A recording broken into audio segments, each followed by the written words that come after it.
Est-ce que vous allez bien? Oui. Est-ce que vous êtes heureux d'être dans la maison du Seigneur? Oui.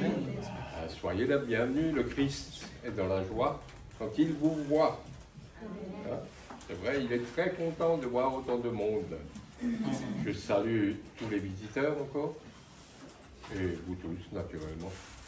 Alors bienvenue dans la maison du Seigneur pour le culte qui va suivre. Du fond du gouffre, je fais appel à toi, Éternel. Seigneur, écoute-moi, que tes oreilles soient attentives à mes supplications. Si tu tenais compte de nos fautes, Éternel, Seigneur, qui pourrait subsister? Mais le pardon se trouve auprès de toi afin qu'on te craigne. J'espère en l'Éternel de toute mon âme et je m'attends à sa promesse. Je compte sur le Seigneur plus que les gardes n'attendent le matin. Oui, plus que les gardes n'attendent le matin.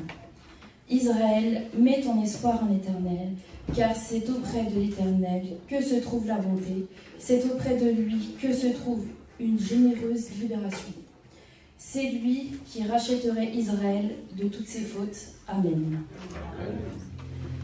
La voix de Jésus nous appelle, il est temps de s'éveiller, la moisson est vaste et belle, il me pourra travailler. C'est ton sauveur, oh mon frère, dont la paix s'adresse à toi. Réponds-lui d'un cœur sincère, le voici, nettement. Sans franchir les mers bouillantes, tu peux annoncer Jésus, que l'âme insouciante de cœur souffrant et perdu. Autour de nous le vrai grande, mais petit est notre foi. À Jésus qui nous commande, réponds-le, près de moi. Si d'un sublime langage tu n'as pas reçu le don, tu peux rendre témoignage quand Jésus est le pardon. À ton frère, tu peux dire ce que Christ a fait pour toi, pour que lui-même t'inspire, qui lui-même enseigne-moi. Mais que nul nous entende dire encore je ne puis rien, lorsque Jésus nous commande de faire l'aimer le bien. Poursuivons l'œuvre bénie avec zèle, amour et foi. Puis aux deux tâches finies, nous dirons être en gloire.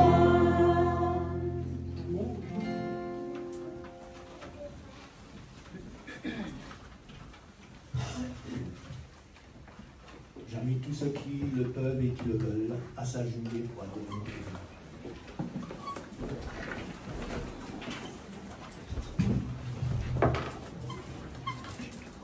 Seigneur bon Père, c'est un privilège, une grâce de nous tenir devant toi ce matin, tous ensemble réunis. Et nous venons, Seigneur, tels que nous sommes, dans notre nature humaine déchue, mais heureux de te connaître, heureux parce que tu t'es révélé à nous, parce que nous avons appris à te connaître et nous désirons te connaître davantage. Et c'est pour cela que nous sommes venus ce matin, réunis et avec l'assurance que tu es au milieu de nous. Seigneur, conduis ces moments particulièrement précieux où nous invoquons ta présence, où nous avons besoin encore que tu parles à nos cœurs, où nous sommes prosternés devant toi pour te dire que nous t'aimons. Alors certes bien imparfaitement, parce que nous sommes pécheurs, nous avons encore péché certainement cette semaine et nous voulons déposer notre péché devant toi. Nous voulons déposer aussi nos fardeaux devant toi, avec l'assurance que tu nous accueilles, que tu nous pardonnes et que tu nous ouvres tes bras. Alors Seigneur, oui, dans notre imperfection, dans notre nature humaine, marquée par le mal, tu nous donnes la possibilité, Seigneur, de nous ouvrir à toi, de nous ouvrir à l'infini, de nous ouvrir à ta lumière. Et nous voulons, Seigneur, encore, ce matin, te demander de toucher nos cœurs, de les toucher en profondeur par ta parole inspirante et de nous fortifier, chacun pour notre part, parce que nous avons besoin, Seigneur, que tu nous visites encore et que tu transformes nos vies à l'image de la tienne. Alors Père, merci pour ces moments précieux de culte, d'adoration. Donne-nous, Seigneur, de nous réjouir ensemble d'un même cœur et de pouvoir te glorifier ensemble, car tu es le Dieu vivant et 3 fois saint que nous adorons et que nous proclamons ce matin en Jésus-Christ. Amen. Amen.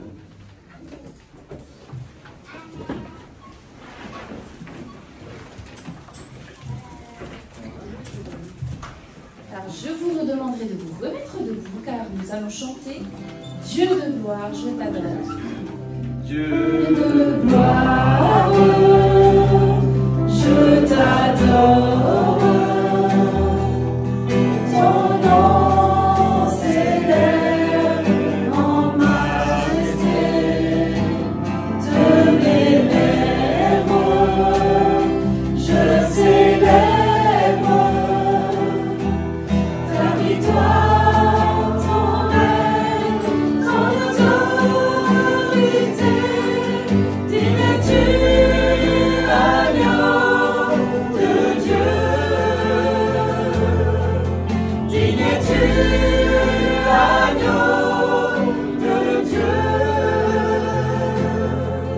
Tous les anges ensemble acclament la puissance de ton nom. Dieu de gloire, je t'adore. Ton nom s'élève en majesté de mes lèvres. Je célèbre ta victoire, ton règne, ton autorité. Digne es-tu, agneau de Dieu.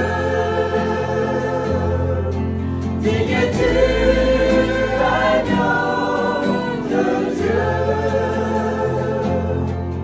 Tous les anges ensemble acclament la puissance de ton nom. Digne es-tu, agneau de Dieu. Digne es-tu, agneau de Dieu. L'univers entier proclame la beauté de ton saint nom. Dieu de gloire, je t'adore. Nous allons chanter le Je reviens au cœur de la louange. Je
Nous allons encore chanter dans le GEM, le 333, « Je t'exalterai, Seigneur ».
L'apôtre Paul a écrit aux Corinthiens, « Sachez-le, celui qui sème peu moissonnera peu.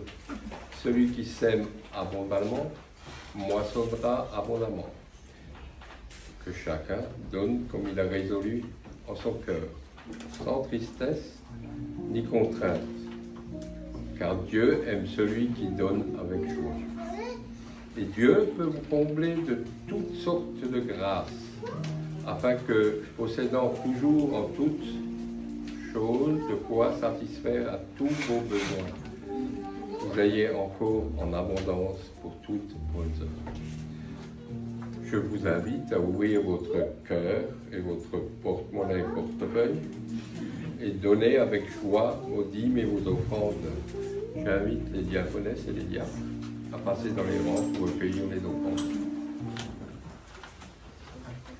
Que ressentez-vous lorsque vous plantez une graine et que cette graine se met à pousser et que finalement une limace vient manger les premières feuilles? Tristesse, dégoût, quoi encore? Vengeance. Vengeance contre qui? Contre quoi? La pauvre limace, si elle se trouve sur la feuille, à ce moment-là, c'est sûr qu'elle va passer un mauvais quart d'heure. En tout cas, je me réjouis parce que une personne que Dieu a mis à mes côtés il y a de cela plus de 30 ans a persévéré. Je parle ici de mon épouse qui a bien voulu continuer à replanter d'autres graines à côté. Et finalement, aujourd'hui, on mange des haricots longs. Donc chez vous, c'est des haricots verts. Chez nous, c'est vraiment des haricots longs parce qu'on a beaucoup d'amour en Polynésie. Donc on a vraiment voilà, un bon long haricot vert et ça nous réjouit. Vous savez, la persévérance, lorsque nous plantons quelque chose, il faut quoi au fait? Qu'est-ce qu'il faut? Allez. Il faut de l'eau. Quoi encore? Il faut bien sûr la terre, sinon on ne peut pas la planter la graine. Quoi encore? Il faut du soleil. Et quoi encore? De la pluie. On a dit la pluie c'est l'eau. Quoi encore? Du soleil. Ah, des abeilles, oui. Il faut quoi encore? Il faut des soins. Vous savez, il y a tout. Oui, il faut prendre très soin de la plante, vous savez, hein? Et c'est important, tous ces éléments. Tous ces éléments, eh bien, Dieu nous les accorde. Raison pour laquelle je voulais partager avec vous ce matin un évangile. Une parabole qui se trouve dans l'évangile de Matthieu au chapitre 13. Alors si vous avez vos Bibles, surtout, n'hésitez pas à l'ouvrir.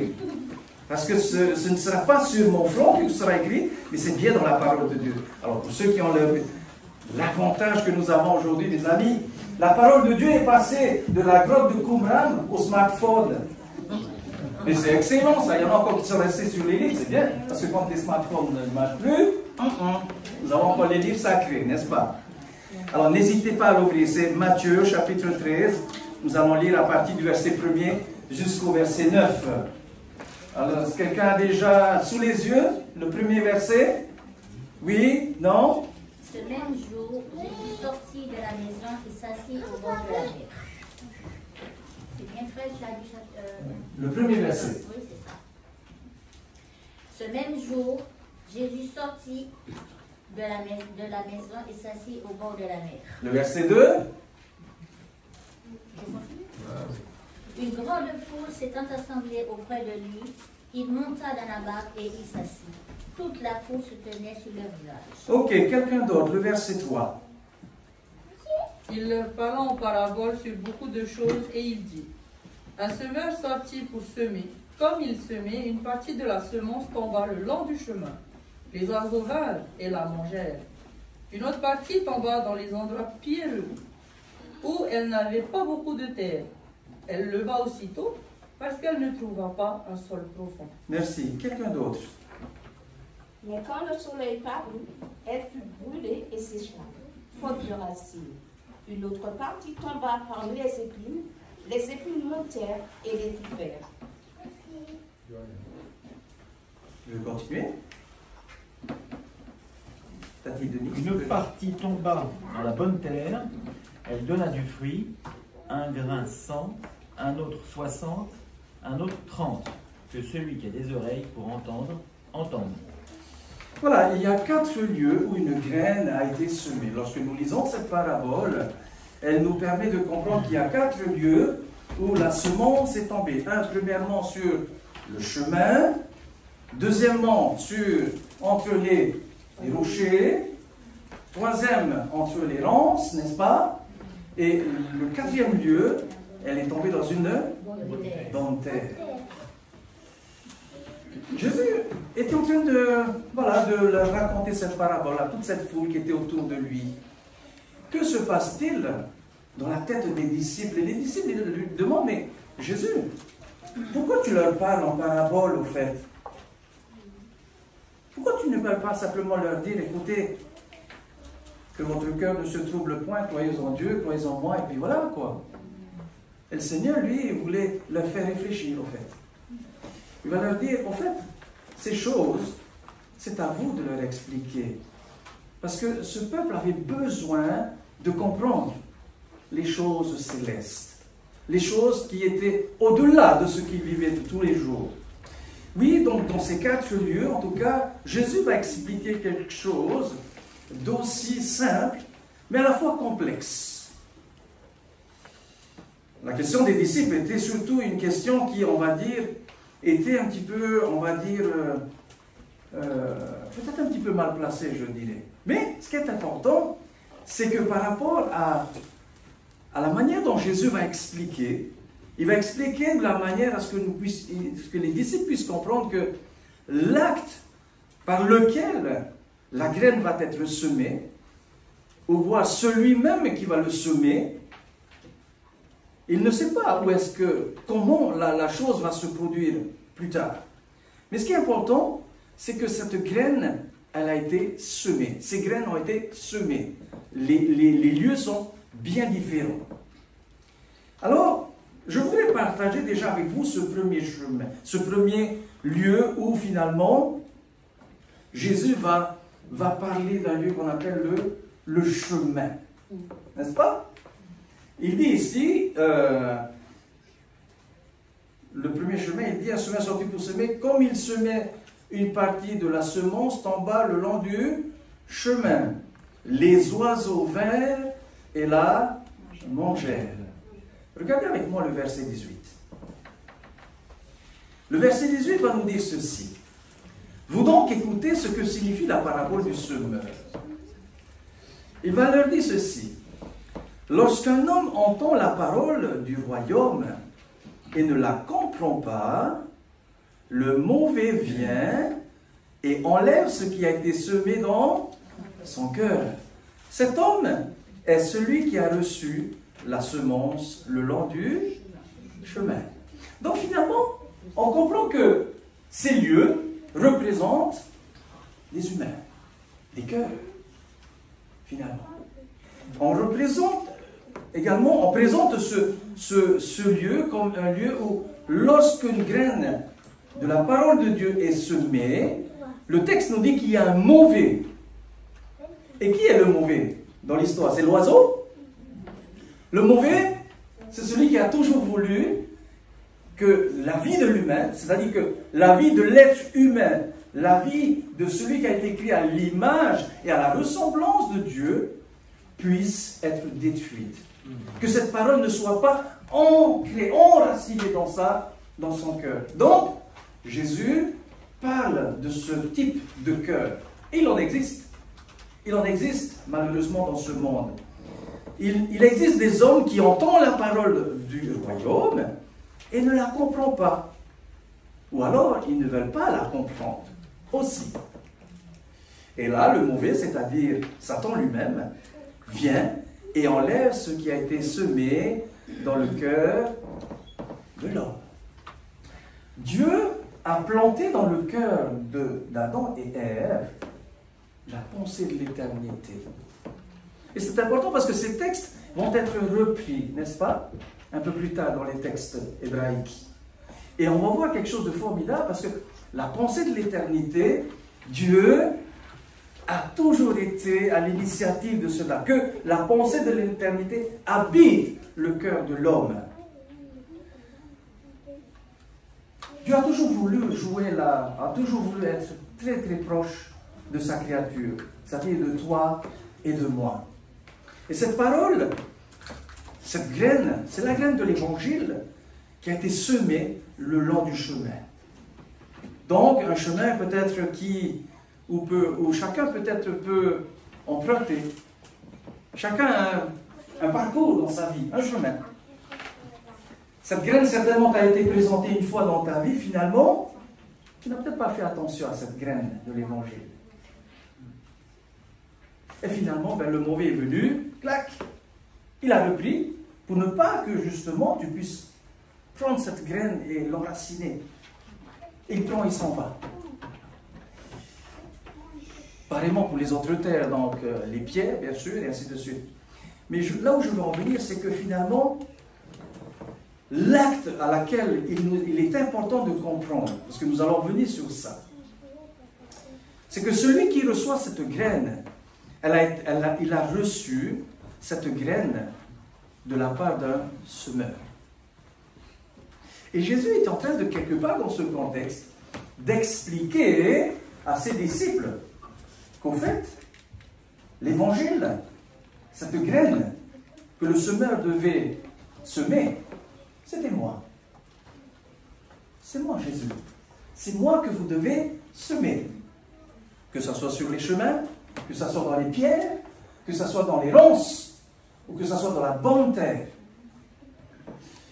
Il vous arrive peut-être parfois, alors je ne sais pas si vous avez déjà eu cette pensée, mais lorsque j'ai commencé mon ministère il y a bien longtemps, je me suis dit, je veux dire, j'étais quasiment sûr que à chaque fois que je donnerais des cours bibliques, à chaque fois que je parlerai de Dieu, automatiquement les gens vont se tourner vers Dieu, et parce que c'est l'évangile, c'est une parole puissante, et automatiquement les personnes vont se tourner vers Dieu. J'étais complètement et quasiment sûr de ça. Mais finalement, en relisant cette parabole, j'ai réfléchi à quelque chose, je me suis dit, oui, c'est intéressant. La première personne, finalement, pourquoi elle n'a pas compris ce que je lui ai dit, au fait? C'était tellement simple. La deuxième personne, peut-être à qui j'ai fait face, ben finalement, elle a dit, bon, ok, ben merci, hein, ben, écoute, c'était chouette de t'avoir rencontré, à bientôt, et puis, ben voilà, on se reverra une autre fois. La troisième me dit, ben écoute, je veux bien comprendre, oui, écoute, c'est génial, c'est beau, en tout cas, ce que je lis ici, mais voilà, ça reste, et puis voilà, ça sèche. Une personne sur quatre, alors c'est ça qui m'a rassuré. Je me suis dit, ok, si la première personne n'a peut-être pas écouté, la deuxième, la troisième, peu importe, mais la quatrième personne, elle a entendu, elle a accepté, elle a enraciné cette graine. Parce que finalement, cet évangile est tombé dans la bonne terre. Une personne sur 4 tentatives va répondre à votre travail. Enfin, je dis au travail du Seigneur, bien sûr. Ce que Dieu nous demande dans ce chapitre 13, c'est qu'il veut faire de chacun de vous, finalement, des semeurs. Voilà ce que Dieu nous demande. Ce n'est pas nous qui devons moissonner, c'est Dieu lui-même. Parce que lui, il va moissonner le blé, il va séparer le blé de l'ivraie. Mais nous avons juste à semer la graine de l'évangile. 1 sur 4, c'est peu, hein? Mais c'est comme ça. Bien souvent, 1 sur 4 personnes acceptent l'évangile. Alors, est-ce qu'on va travailler encore on se dit, alors, on va donner encore peut-être la 8e personne et ainsi de suite. Mais ce texte est là pour bien nous faire comprendre que, au fait, ce que Dieu nous demande, c'est de la persévérance. C'est de la persévérance, c'est de la confiance que le travail que vous avez fait n'est pas un travail en vain. Parce que finalement, c'est lui qui vous envoie vers ces personnes. Peut-être cette personne qui a eu aujourd'hui le cœur assez dur, elle dit, bon, aujourd'hui c'est peut-être pas bonjour. Mais quelqu'un d'autre va venir par la suite, n'est-ce pas? Ce sera peut-être Philippe, ce sera peut-être André, ce sera peut-être Clémire, ou Sylvain. Moi je suis passé une première fois, il n'a pas accepté, Philippe est passé une deuxième fois, c'est pas passé. 4e, c'était peut-être Simone. Et finalement, Ange est passé. Waouh! La personne a accepté, quoi. Ben, le pasteur n'a pas tellement bien prêché, quoi. Ou bien peut-être il avait un peu trop d'orgueil. Qu'est-ce qui s'est passé? Chaque personne attend le bon moment dans sa vie bien souvent pour entendre cette bonne parole. Parce qu'elle va passer par des expériences de sa vie qui va lui faire réfléchir à sa situation. C'est bien souvent, n'est-ce pas, quand nous sommes dans des difficultés. Ding, ding, Seigneur, est-ce que tu es là? n'est-ce pas? Et je pense que ce texte est là pour nous aider à bien comprendre que nous devons persévérer. Si ce n'est pas aujourd'hui avec moi que cette personne a accepté, ben on glorifie Dieu. On glorifie Dieu parce que je l'ai fait. Le travail qu'il m'a demandé de le faire, je l'ai fait. Paul va dire quelque chose. Apollos a planté, n'est-ce pas? J'ai arrosé. Mais qu'est-ce qui fait pousser? C'est Dieu. C'est toujours la même graine, en fait. C'est Jésus. Combien de personnes aujourd'hui ont besoin? Et je peux vous dire que lorsque je me rends justement à... Lorsque je me rends à la prison de Terbach, je témoigne beaucoup d'ailleurs, et je vous en témoigne d'ailleurs, je ne veux pas vous dire exactement son nom de famille, mais voilà, je vais l'appeler Mac. Et Mac, depuis qu'il a commencé à entrer en prison, il va me déclarer ceci, il va dire, heureusement que Dieu m'a mis ici en prison. Il reconnaît que c'est Dieu qui l'a mis en prison. Je n'ai jamais entendu ça. Mais il dit que c'est Dieu qui m'a rencontré dans ma vie pour me mettre ici. Et j'avais besoin, finalement, j'ai compris que j'avais besoin d'être dans ce lieu pour comprendre qu'il y avait un Dieu qui pouvait changer mon cœur. Mes amis, nous sommes à la 11e étude des vérités. Nous sommes en train bientôt aussi de parler du sabbat. Mais lorsque nous allons passer maintenant sur la question du baptême, et ce sont des questions qui sont en tout cas très très fortes, parce que nous, l'Église adventiste, nous n'avons rien inventé. La Bible nous a tellement tout éclairé. Toutes les religions n'ont rien inventé. La Bible, elle se suffit par elle-même pour expliquer les choses, pour que l'homme puisse prendre conscience qu'il a besoin de Dieu. Amen? Amen. Il a besoin.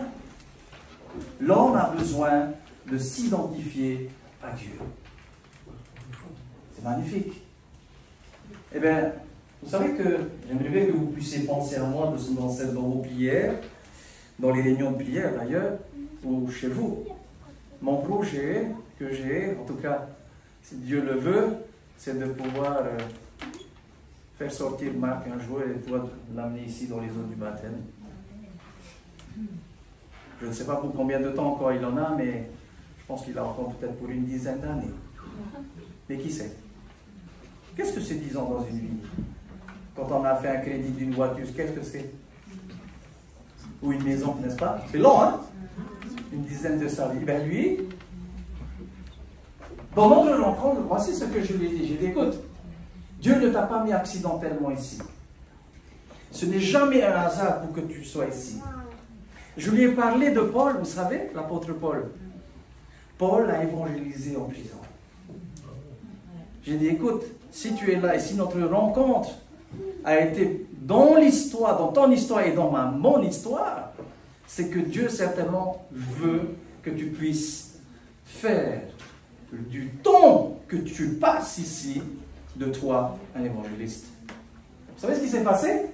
Il y avait une petite larme là qui s'est coulée là, le long de ses yeux. Parce que là, ça a touché au fait. C'est là que ça a touché. C'est un compatriote, hein, des Antilles. C'est mon frère. Et je l'aime. Je l'aime tellement, je me suis dit, Marc, tous les 15 jours, je serai avec toi.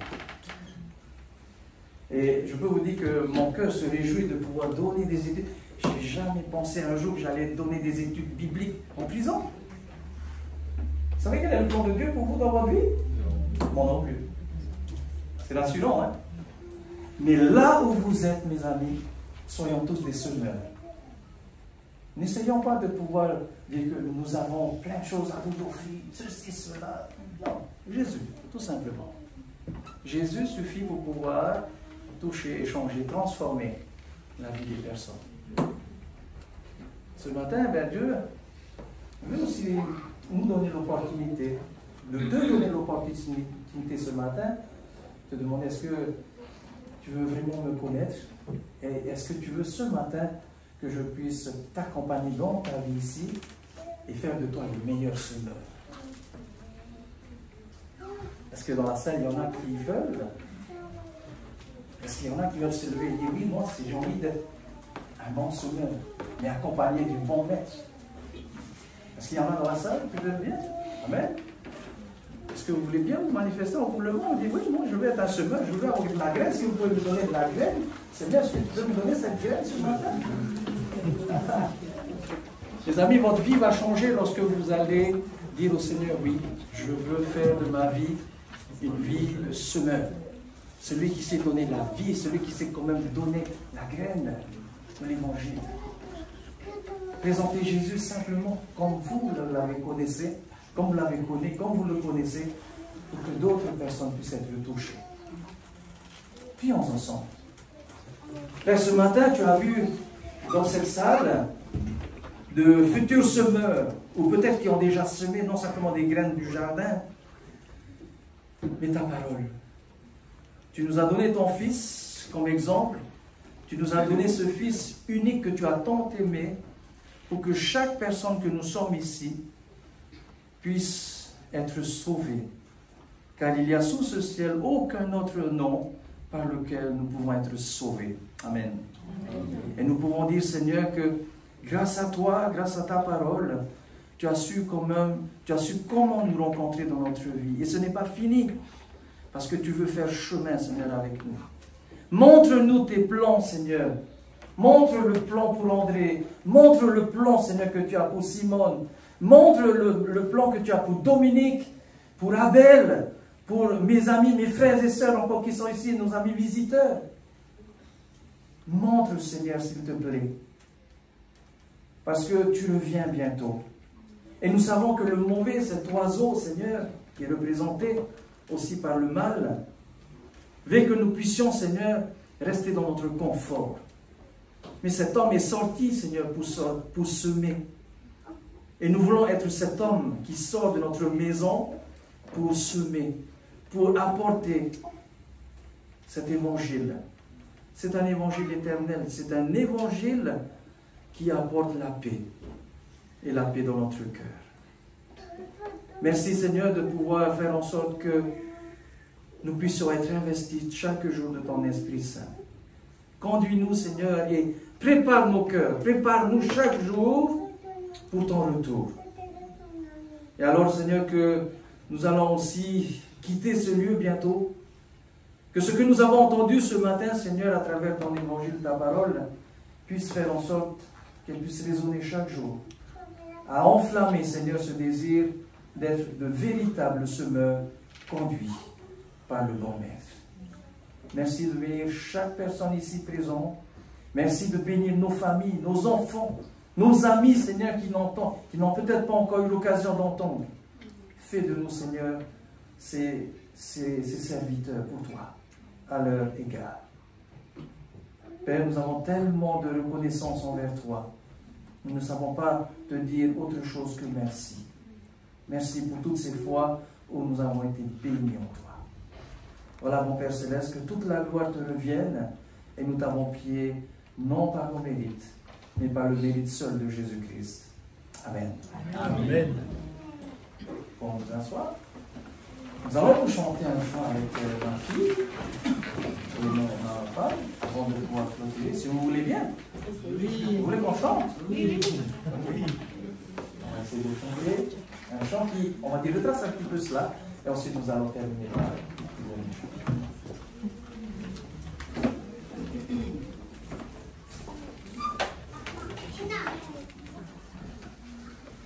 puis je voulais lui dire, et mon épouse.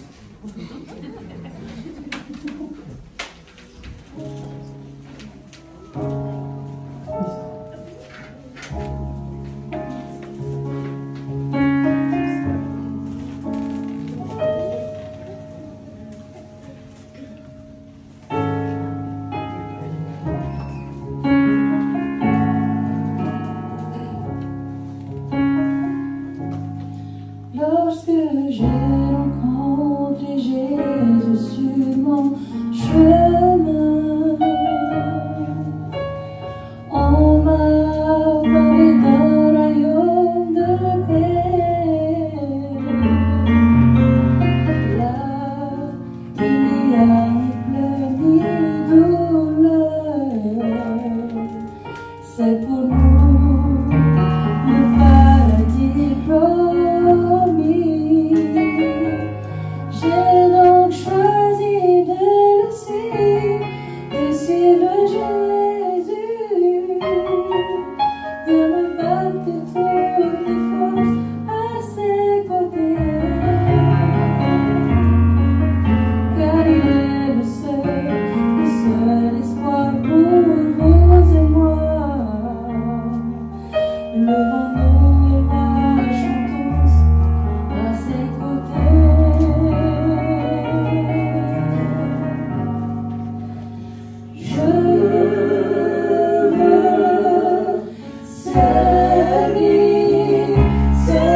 sur mon chemin.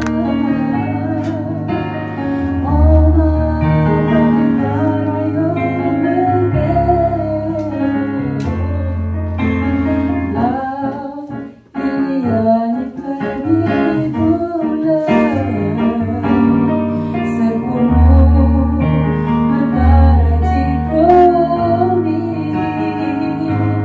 J'ai donc choisi de laisser, de suivre Jésus, de me battre de toutes mes forces à ses côtés.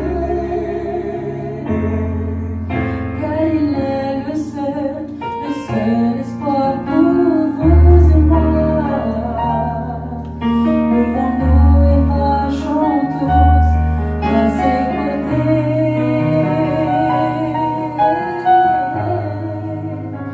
Je veux servir mon Sauveur, annoncer au monde la bonne nouvelle. Je veux servir mon Sauveur. Il est temps d'agir. Je veux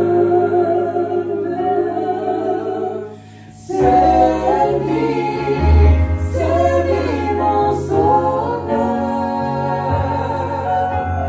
annoncer au monde la bonne nouvelle. Je veux servir mon Sauveur. Il est temps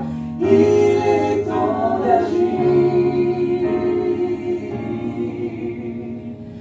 Il est temps d'agir.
Oui, Seigneur, tu es le maître de la moisson et tu nous amènes, tu nous appelles à bien semer, tout simplement, humblement.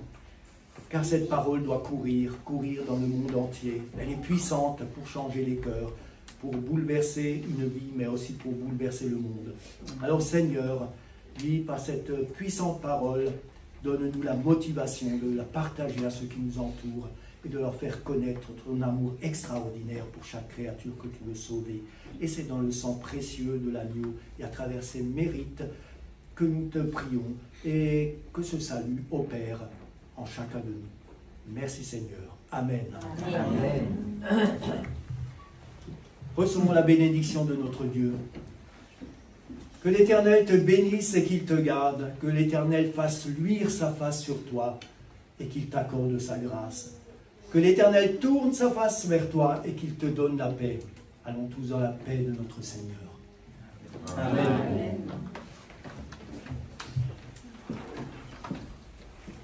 Nous allons chanter le dernier chant, que la paix de Dieu.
Je vous souhaite un bon sabbat. Merci.